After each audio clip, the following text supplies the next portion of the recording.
The maître recognized me immediately as my family walked into Le Marseille, the most exclusive French restaurant in the city. I saw the flicker of understanding in his eyes, but he maintained perfect professionalism. "Good evening," my sister Diana said imperiously. "Reservation for Walker, party of 4." I hung back, watching my parents and sister do their usual routine, making sure everyone noticed their designer clothes, their expensive watches, their air of belonging. They hadn't wanted to invite me to this birthday dinner, but appearances mattered. Can't have people wondering why the eldest Walker daughter wasn't present at her father's celebration. "Right this way," the maître said, leading us through the elegant dining room. I caught the subtle glances from the staff, the small nods of recognition they tried to hide. Diana looked at my simple black dress with barely concealed disdain. "I'm surprised you didn't wear one of your discount store specials, Sarah." "Some of us have different priorities than designer labels," I replied mildly. "Yes, like barely making rent on that tiny apartment," she smirked. Mom shot us both a warning look as we sat down. "Girls, please. It's your father's birthday." Dad was already studying the wine list, his face pinched at the prices. "These markups are highway robbery." I bit back a smile, remembering the actual wholesale costs. "Sarah probably needs to check the prices before ordering," Diana stage whispered to Mom. "Wouldn't want her to embarrass herself." A waiter approached Jean-Luc, one of my best employees. I saw the moment my family dismissed him as just another servant. "Can you even afford this place?" Diana continued, examining her menu. "Maybe you should just get an appetizer." That's when Jean-Luc spoke. "Welcome back, Ms. Walker. Your usual table was reserved for another party, but I hope this one is satisfactory." Dad choked on the complimentary water. Mom's menu slipped from her fingers. Diana's face went from smug to stunned in record time. "It's perfect, Jean-Luc," I smiled. "Thank you." "Your usual wine, Ms. Walker?" he asked innocently, as if he hadn't just detonated a social bomb at the table. "Yes, please. The 1982 Bordeaux." Dad's face went pale.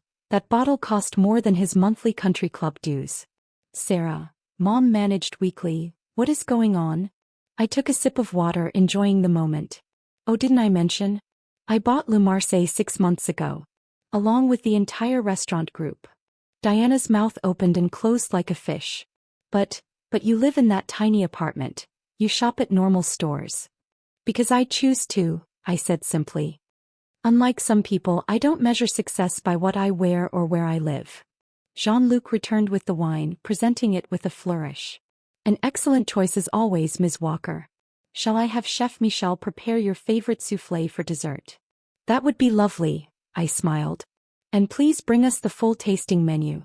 It's a special occasion after all." As Jean-Luc departed, silence descended on the table. The kind of silence that comes when people realize they've been sneering at the owner of the establishment. My phone buzzed. Probably another update about the new location we were opening in London. But that could wait. Right now, I was going to enjoy watching my family try to process that their poor daughter owned not just this restaurant, but the entire chain of high-end establishments they loved to flaunt their wealth in.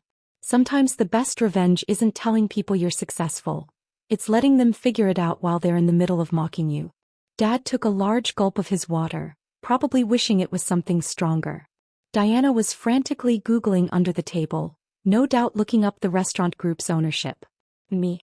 I just sat back, picked up my menu, though I knew every item by heart, and smiled. Dinner was about to get very interesting. The tasting menu arrived, each course more exquisite than the last. Chef Michel was showing off tonight, knowing I was at the table.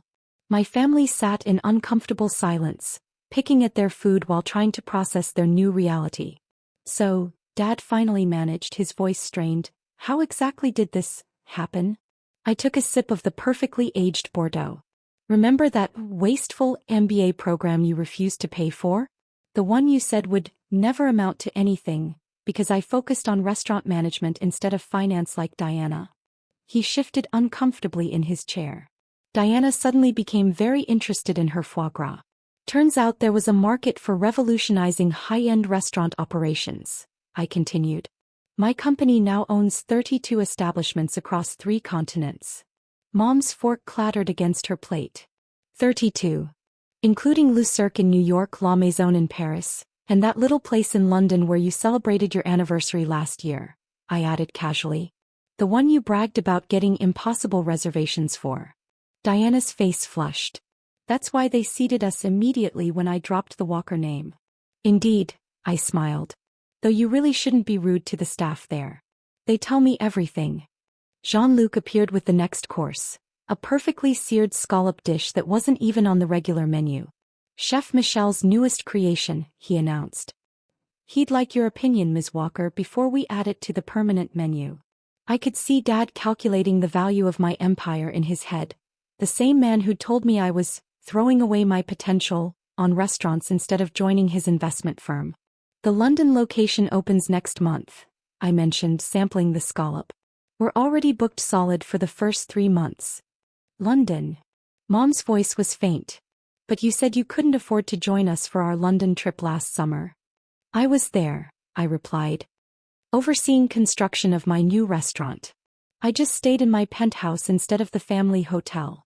Diana's phone buzzed. Probably one of her society friends who'd spotted us and spread the word about who really owned their favorite restaurant. Is that why you never moved to a bigger apartment? She asked. Never bought designer clothes? I prefer to invest in things that matter, I said. Like paying my staff the highest wages in the industry. Providing health insurance and education benefits. Creating something meaningful instead of just showing off wealth. The sommelier approached with another bottle of wine. Ms. Walker, that investment group is here again. They're offering to buy the restaurant chain. Tell them what you always tell them, Philippe, I smiled. Not for sale at any price. Dad nearly dropped his glass. Investment group? Morgan Stanley, I said casually. They've been trying to acquire us for months. Offered 12 times earnings last week. The look on his face, the investment banker who'd dismissed my business plan years ago, was priceless. Mom leaned forward. Darling, why didn't you tell us? We've been so worried about you living so immodestly. Because success isn't about showing off, Mom. It's about building something real. I gestured around the elegant dining room. Everything I own I built myself. No family money, no connections, no trust fund. Diana's face had moved from shock to calculation. So, about reservations. Still need to be made in advance, I cut her off. Your name doesn't guarantee special treatment anymore. In fact, I smiled sweetly, you might find some of our establishments mysteriously booked when you call. The dessert cart approached Chef Michel's famous soufflé, paired with a vintage port that cost more than Diana's designer purse. Happy birthday, Dad, I raised my glass. Consider dinner my treat. As it has been every time you've dined in one of my restaurants for the past year. Sometimes the best revenge isn't just owning the restaurant. It's letting them realize they've been unknowingly depending on your generosity all along. The port was excellent. Almost as excellent as watching my family try to swallow their pride along with their dessert. As coffee was served, the dynamic at the table had shifted completely. Gone was Diana's condescension, replaced by awkward attempts at flattery. Mom kept mentioning friends who would love to invest in my next venture. Dad mostly sat in stunned silence, no doubt thinking of the multiple times he'd bragged about my sister's junior position at his firm while dismissing my little restaurant job. Ms. Walker, Jean-Luc approached again. Chef Michel requests your presence in the kitchen when convenient. The London menu needs your final approval. Diana practically bounced in her seat. Oh, could I come? I'd love to see. The kitchen is for staff and ownership only, I cut her off politely. Health regulations, you understand. Mom tried a different approach. Darling, you must let us host a celebration. To think our daughter such a successful restaurant owner? I finished. Funny, that wasn't worth celebrating when you thought I was just managing one place. The sommelier appeared with a folder. The wine list for London, Ms. Walker. And Mr. Thompson called about the Tokyo location. Dad's head snapped up. Tokyo. Opening next spring, I confirmed. Though I'm sure Diana can tell you all about it. She was just there last month, trying to use the Walker name to get a reservation at my Paris restaurant. Diana had the grace to blush. I didn't know. That the staff would tell me? That every attempted name drop, every time you were rude to my employees, every complaint about prices would get back to me. I smiled. I know everything that happens in my restaurants. I stood, smoothing my cheap dress, actually a handmade piece from a small Parisian atelier. Now if you'll excuse me, I need to speak with my chef. But it's Dad's birthday dinner, Mom protested weakly. And I've paid for it as I've paid for every meal you've had in my establishments.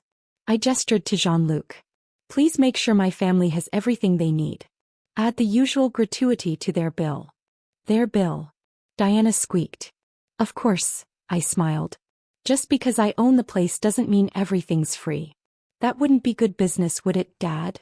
In the kitchen, Chef Michel greeted me with his usual enthusiasm, showing me the planned menu for London. As we discussed wine pairings and seasonal specials, I could see my family through the kitchen's viewing window, huddled in conversation. My phone buzzed with a text from Diana. I'm sorry. For everything. For how we treated you. Another from Mom. We were wrong. So wrong. And finally one from Dad. I never saw it. Your vision, your potential. Can we talk? Please. I typed out a single response to all of them. Reservations required. 3-month waiting list. No exceptions.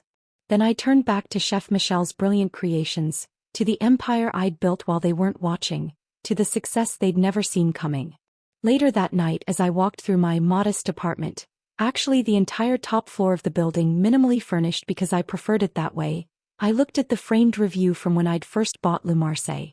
Unknown buyer transforms struggling restaurant into culinary empire. Unknown. Underestimated. Unstoppable.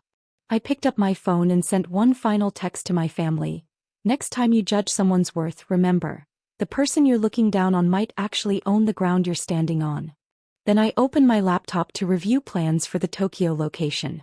After all, success isn't about proving others wrong, it's about continuing to prove yourself right. And sometimes the sweetest taste isn't in the finest wine or the perfect soufflé.